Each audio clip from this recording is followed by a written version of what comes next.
Story from Ramayana. ராவணாவுக்கு வந்து ஒரு விஷயம் வந்து he perceived, he had a story of Rama in his mind. Rama என்ன பண்ண முடியும்? அவன் ஒரு மனுஷன், நார்மல் மனுஷன், அவன் ஒரு மானிடன், காட்டில் இருந்தவன்.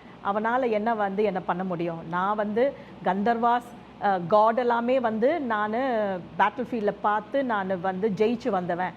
அவனால் என்ன பண்ண முடியும் அப்படின்றது தான் அவன் மைண்டில் ஒரு ஸ்டோரி. ஸோ இந்த ஸ்டோரி என்ன பண்ணுச்சுன்னா ராவணனை ரொம்ப ஈகோஸ்டிக்காகவும் வந்து அட் த சேம் டைம் ரொம்ப அண்டர் எஸ்டிமேட் பண்ணிட்டான் ராமாவை. இதெல்லாம் வந்து ராமரை பார்க்கறதுக்கு முன்னாடி.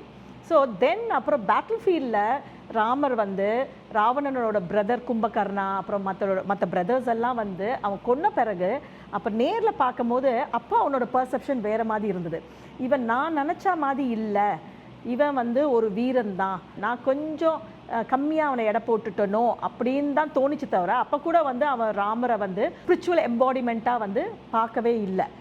அவனோட டெத் பெட்டில், தட் இஸ் ராவணாவோட லாஸ்ட் ஃபியூ மினிட்ஸில் he sees him as a Vishnu Avatar.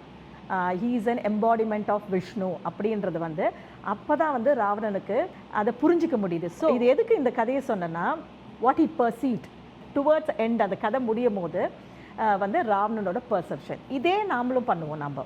நமக்கு வந்து ஒருத்தரை பற்றியில் ஒரு ஜட்ஜ்மெண்ட் இருக்கலாம், இல்லை நம்ம அவங்கள பார்க்குறதுக்கு முன்னாடியே வந்து மற்றவங்க சொன்னதை கேட்டு வந்து நமக்கு அவங்கள பற்றின ஒரு பர்செப்ஷன் இருக்கலாம். ஸோ ஆனால் அவங்கள நேரில் பார்க்கும்போது இல்லை, அவங்க அப்படி நடந்துக்கவே மாட்டாங்க. ஆனால் நாம் எப்படி ரியாக்ட் பண்ணோன்னா, நம்ம மைண்டில் நம்ம ஸ்டோரியை வச்சு தான் we see them, we hear them and we feel them.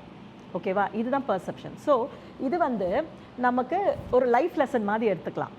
That is why all இதெல்லாம் இந்த எப்பிக்கெல்லாம் நம்ம வந்து எப்படி நம்மளோட டே டு டே லைஃப்பில் ரிலேட் பண்ணிக்க முடியும்னு பார்த்தா, இதை விட பெஸ்ட்டு வந்து நமக்கு ஒரு தெரப்பி இருக்கவே முடியாது இந்த எப்பிக்ஸ்லாம் நமக்கு.